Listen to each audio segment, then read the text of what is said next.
আপনারা যেখান থেকে দেশ রূপান্তরের সঙ্গে যুক্ত রয়েছেন সবাইকে স্বাগত। আমরা আপনাদেরকে জানিয়ে রাখতে চাই, ত্রয়োদশ জাতীয় সংসদ নির্বাচনে নবনির্বাচিত সংসদ সদস্যরা আজ সকাল 10টায় শপথ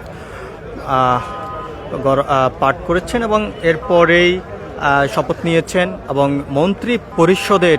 শপথ আর কয়েক ঘন্টা পরে আনুষ্ঠানিকভাবে অনুষ্ঠিত হতে যাচ্ছে এবং মন্ত্রী পরিষদের শপথের সব ধরনের প্রস্তুতি ইতিমধ্যে নেওয়া হয়েছে। আমরা আপনাদেরকে একটু সরাসরি দেখানোর চেষ্টা করছি দেশ রূপান্তরের ক্যামেরার মাধ্যমে যে সংসদ ভবনের যে দক্ষিণ প্লাজা এবং সেখানে খোলা আকাশের নিচে আজ মন্ত্রী পরিষদের শপথ পাঠ করা হবে।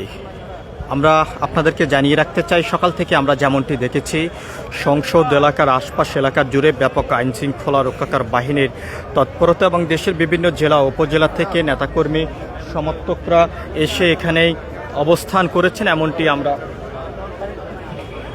দেখেছি। আমরা আপনাদেরকে একটু সরাসরি দেখানোর চেষ্টা করছি। সকাল 9টা থেকেই নবনির্বাচিত এমপিরা সংসদে আসতে শুরু করেছেন এবং সকাল 10টায় আনুষ্ঠানিকভাবেই নবনির্বাচিত এমপিরা শপথ পাঠ করেছেন এবং কিছুক্ষণ পরেই, যদি এক কথা বলা যায়, কয়েক ঘন্টা পরেই মন্ত্রী পরিষদের নবনির্বাচিত সদস্যরা তারা শপথ পাঠ করতে যাচ্ছেন। এবং এখানে আমরা যদি আপনাদেরকে একটু জানিয়ে রাখতে চাই, দেশের বিভিন্ন জেলা উপজেলা থেকেই নেতাকর্মী সমর্থক যারা এসেছেন আমরা তাদের সঙ্গেই কথা বলেছিলাম। তারা যেমনটি জানিয়েছেন, সাধারণ ভোটারদের ভোটের মাধ্যমেই যে বর্তমান নতুন সরকার বাংলাদেশের দায়িত্ব গ্রহণ করতে যাচ্ছেন এবং তার কাছে যেমনটি তারা প্রত্যাশা করছেন, অবাধ, সুন্দর, সুস্থ, নিরপেক্ষভাবে যেভাবে নির্বাচন হয়েছে ঠিক একইভাবে সুন্দরভাবে বাংলাদেশকে পরিচালনা করা হবে এবং প্রার্থীরা যেই অঙ্গীকার করেছেন, যে প্রতিশ্রুতি দিয়েছেন দেশের জন্য এবং দেশের মানুষের জন্য, সেই প্রতিশ্রুতিগুলো তারা বাস্তবায়ন করবেন এমনটি তারা প্রত্যাশা করছেন। সব কিছু মিলিয়ে যদি আমরা আপনাদেরকে জানিয়ে রাখতে চাই, এখান থেকে আরও তারা যেমনটি জানিয়েছেন, দীর্ঘ 17 বছর পর আনুষ্ঠানিকভাবেই সকল রাজনৈতিক দল নির্বাচনে অংশগ্রহণ করেছেন এবং সেই নির্বাচনের মধ্য দিয়েই ভোটাররা তাদের ভোটার অধিকার প্রয়োগ করেই তাদের পছন্দের প্রার্থীদেরকেই সংসদে পাঠিয়েছেন এবং সেই সংসদে এসে তারা আজ সকাল 10টায় শপথ নিয়েছেন এবং সেই শপথের মধ্য দিয়েই বাংলাদেশের যে উন্নয়নের অবকাঠামো সেটি তারা বাস্তবায়ন করবেন এবং সাধারণ মানুষের অধিকার নিয়ে কথা বলবেন, দেশের স্বার্থে কাজ করবেন এবং নিরপেক্ষভাবে তারা দেশ পরিচালনা করবেন এমনটি এখান থেকে সাধারণ মানুষ এবং 11 দলীয় জোটের নেতাকর্মী সমর্থক থেকেই বিএনপির অঙ্গ সংগঠনের নেতাকর্মীরাও এমনটি প্রত্যাশা করছেন এবং তারা আরও যেমনটি প্রত্যাশা করছেন যে তাদের ভোটের মাধ্যমে যে নবনির্বাচিত যে মন্ত্রী পরিষদ যে মন্ত্রী পরিষদের যে শপথ তারা গ্রহণ শপথ নেবেন, সেই শপথের মধ্য দিয়েই তারা রাষ্ট্রের সর্বোচ্চ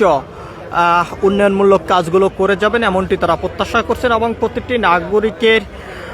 অধিকার নিশ্চিত করবেন এবং তাদের যে আশা আকাঙ্ক্ষা সেটি বাস্তবায়ন করার লক্ষ্যে নিরলসভাবে তারা কাজ করে যাবেন এমনটি তারা প্রত্যাশা করছেন। আমরা একটু সংসদ ভবনের যে দক্ষিণ প্লাজা, এক কথা বলা যায় যে মানিক মিয়া এভিনিউর চিত্রটি যদি একটু দেশ রূপান্তরের ক্যামেরার মাধ্যমে আপনাদেরকে যদি একটু দেখানোর চেষ্টা করি, আমরা দেখেছি যে এখানে সকাল থেকেই দেশের বিভিন্ন জেলা উপজেলা থেকেই নেতাকর্মী সমর্থক 11 দলীয় জোটের এবং বিএনপির অঙ্গ সংগঠনের এবং সর্বস্তরের জনগণ কিন্তু এখানে আজকে এসেছেন। দীর্ঘ 17 বছর পর যেই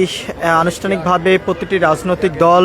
ত্রয়োদশ জাতীয় সংসদ নির্বাচনে অংশগ্রহণ করেছেন এবং সেই অংশগ্রহণের মধ্য দিয়ে সাধারণ ভোটার অধিকার প্রয়োগের মধ্য দিয়ে তাদেরকে যে সংসদে যে পাঠিয়েছেন এবং আজ যে শপথ নিয়েছেন এবং সেই শপথের মধ্য দিয়ে বাংলাদেশের উন্নয়ন অবকাঠামো তারা বাস্তবায়ন করবেন এমনটি কিন্তু তারা এখান থেকে প্রত্যাশা করছেন এবং সেই শপথ গ্রহণের দৃশ্য অর্থাৎ সেই চিত্রটি তারা দেখার জন্য দেশের বিভিন্ন জেলা উপজেলা থেকে এখানে তারা এসেছেন এবং তারা আরও যেমনটি জানিয়েছেন তারা শুভেচ্ছা জানানোর জন্য এবং তারা যে তাদের পছন্দের প্রার্থীকেই সংসদে পাঠিয়েছেন তাদের ভোটের মাধ্যমেই, এবং সেই প্রার্থীদেরকে শুভেচ্ছা জানানোর জন্য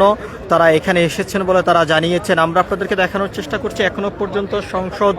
ভবন এরিয়া জুড়ে ব্যাপক আইনশৃঙ্খলা রক্ষাকারী বাহিনীর তৎপরতা আমরা দেখতে পাচ্ছি। এখানে পুলিশ, সেনাবাহিনী, র্যাব, বিজিবি, আনসার ব্যাটালিয়ন থেকে শুরু করে আইন